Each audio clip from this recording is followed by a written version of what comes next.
Hello, everyone. I hope each of you are well and ready for Saturday. So let me jump in and talk about videos first. I have not had a chance to look at any of the videos.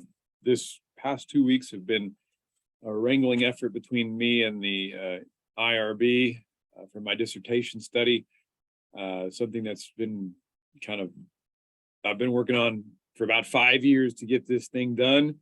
And I finally was able to get started. So I sent an email out to around 1,300 people, and it's been it's been it's been fun to get started. But then there's also some things that just been encountering obstacles. So I apologize for not getting those back to you. That is something I have to get off of my plate. I'm running out of time to get things done. So anyway, I'm hopeful to get your first recordings back this week. Please look for those grades as they come available. I also want to spend some time talking about Saturday's class, so you have some expectations. This week, we'll meet from 8 to 4, and let me use an outline. That way I don't get off topic here. Let me share my screen. And so please be able to be on the Enid campus from 8 to 4 p.m. On the 17th, which is this Saturday coming up. What we will do in the future, when it gets colder, when it gets dark earlier, we are going to modify the hours. I will likely start a little bit later. We have a smaller class, which means you'll have 5 each per group, and that's good because you get more individualized attention that way. So you'll want to choose somebody that you're going to work with throughout the semester in your classes. So each one of you, just like we did in strategies, just like we did in group, you'll be taking turns as being the counselor and also the client. And what I want you to do is I want you to stick with the same person throughout the 3 classes. Now, this can't be the same person that you're doing videos with. So please be aware of that. If you are grouped with the same person that you're doing videos with, that you need to have somebody different besides the person that either you're the client for or the counselor for in your videos. That said, we'll have about an hour, maybe a little bit more of lecture on Saturday in the morning, just to kind of get us acquainted to what and you'll have a chance to answer questions and have questions answered then. And then we'll break out into our small groups. I have yet to determine those small groups, but we'll break out and go our separate ways into the rooms. I anticipate the Stephen F. Austin students will help us again. I haven't got a list of those yet, but it would be impossible for me to be in 3 places at once. So I'm looking forward to that. Let's talk about what you'll be expected to do. So this is going to be 30 minutes of counseling. I can tell you that you'll be on the hot seat for 30 minutes. If it says 20 somewhere, no, you need to try to go. You need to try to go 30 because we have a smaller group. And also, the longer that you go, the more adept you are at counseling in a safe environment. I mean, this is a safe place. You're not out at an agency working with real clients. You're at our school working with other students and getting feedback.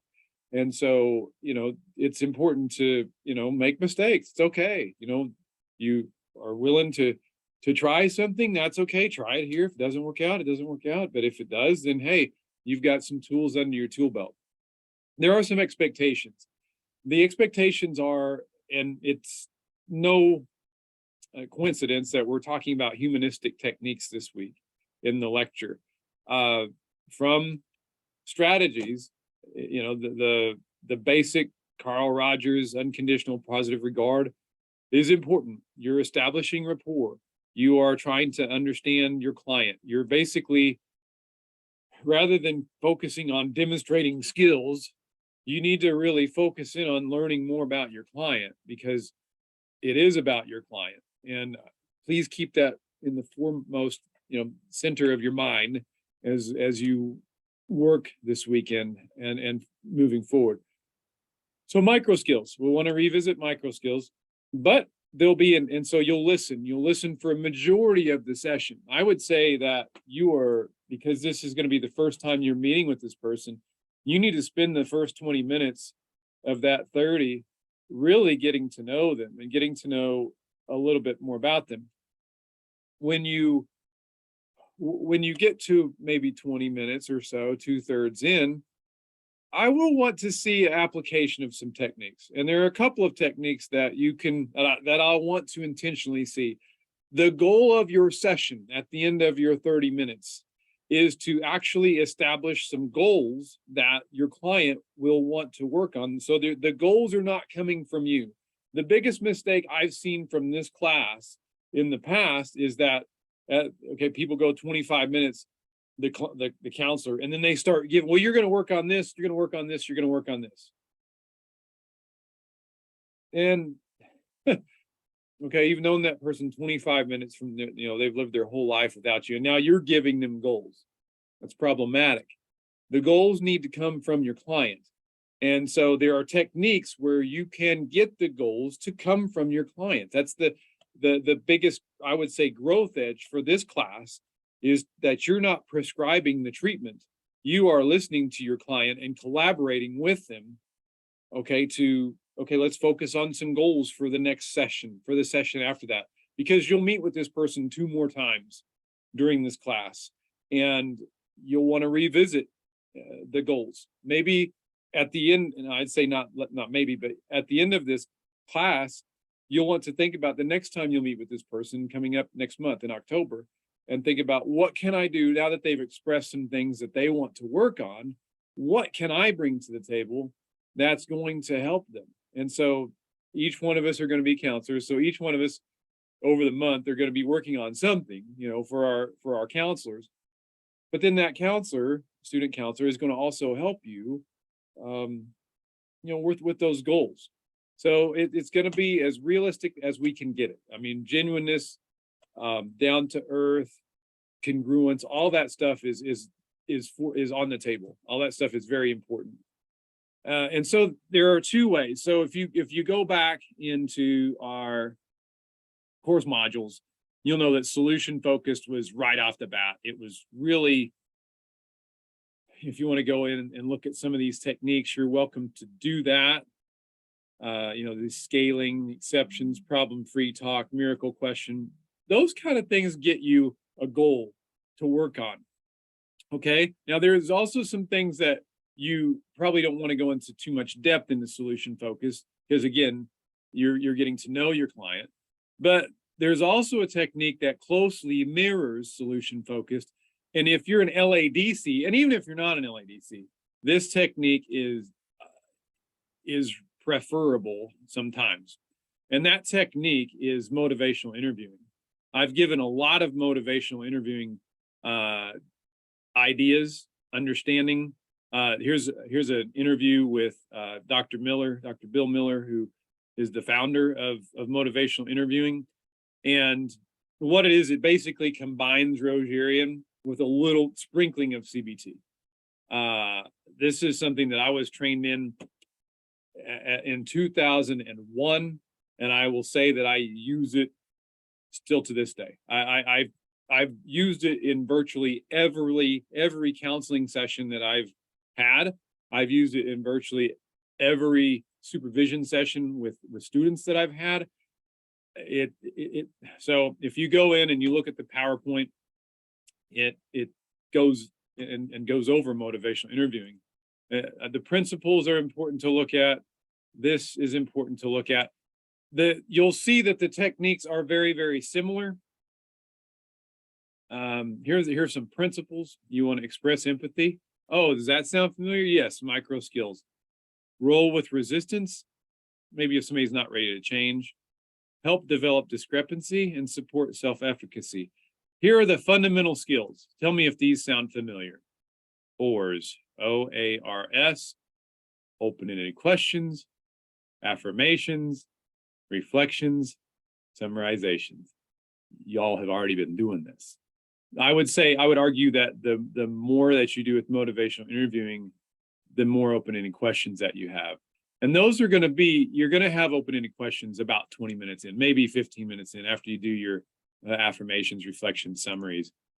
And you're going to listen for change talk. You're going to listen for a desire to change. What do they want to change? Is it their level of anxiety? Is it their procrastination?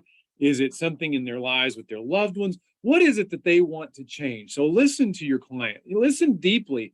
Don't jump. This is another trap for students doing this first session, is they get 15 minutes in and then they think they got it and they're going to solve problems. No, we've already tried to resist that urge to solve problems, right? That was the big thing from strategies. You need to listen to the desire to change, their ability, their reason, their need, commitment. All of these things are very, very important to understand in depth. So you want to question about these things as you know, as you hear your client. And so here's some examples as you go through this. This is really, the motivational interviewing is really designed to help people that are in addictions in pre-contemplation and contemplation stages of change. Very likely your cohort members, your students that you're going to work with, are going to be in a contemplation or possibly even an action or maintenance stage. We'll see. If it's a maintenance thing, as a client, if you're the client, I'd ask that you find something at the end that, yeah, I might want to work on this. But please don't jump in prematurely. The bigger part of this is for you to get to know your client, because you're not going to know squat about the person walking into your door as a counselor. You're going to have to start from scratch. And that's what I want you to do. And that's really what I want you to treat this like. Even though I want you to, yes, at the end of the session, last 10 minutes, a good 20 minutes getting to know that person. And again, that's very abbreviated. I mean, I'm forcing this a bit because I want us to move into some of these more advanced skills later on in the class. Ideally, you'd have a whole hour with this person just getting to know them. And so even though I'm asking you at 20 minutes to kind of, or maybe even 25. I mean, I've even seen people go 25 minutes and then they have 5 good minutes of questioning back and forth, and coming to some good goals for the rest of the semester. So if I see you jumping in, if the SFA students see you jumping in at 15 minutes and start going over goals, nope. You you don't know that person. So that's not what you're going to do in real life. It's not what you're going to do. At very least, use that first 20 minutes. You know, if it feels like you're forcing things at the end to come up with goals, I'd almost rather that happen than, no, I absolutely would rather that happen than you start out after 10 minutes and just trying to get a goal. That's not going to work out. So that's the big thing. We'll go over this Saturday. I wanted to give a quick refresher. Please use the resources that I've given on Blackboard to look through to help you. This is our week. There's a discussion post that I may extend. We'll see. I'm still debating on the discussion post, but I want you to try the discussion board, which is due this week, is working with a loved one. Some of these MI techniques, if we go back to the module, possibly, there it is. Use the handouts to practice MI for 5 minutes with a loved one. So again, go in there, try this out. Even if you're not an addiction specialist, I want you to try out MI, and I want you to reflect on that. I think what I might do, and I'm going to do this now while you're all watching, because I think because you have a lot this week. I'd rather you practice before you get to class. I am going to make this available, but I'm also going to modify this to allow you, if you just can't get to your loved one and you have to practice it in class, I want you to practice motivational interviewing in class or solution focused, and then you're going to reflect on it. And I'll leave that open next week. after Saturday. So that way it's not all condensed quite so much. So anyway, if you have any questions, reach out to me. Otherwise, travel safely. I look forward to seeing you Saturday morning at 8, and we'll get started again. See ya.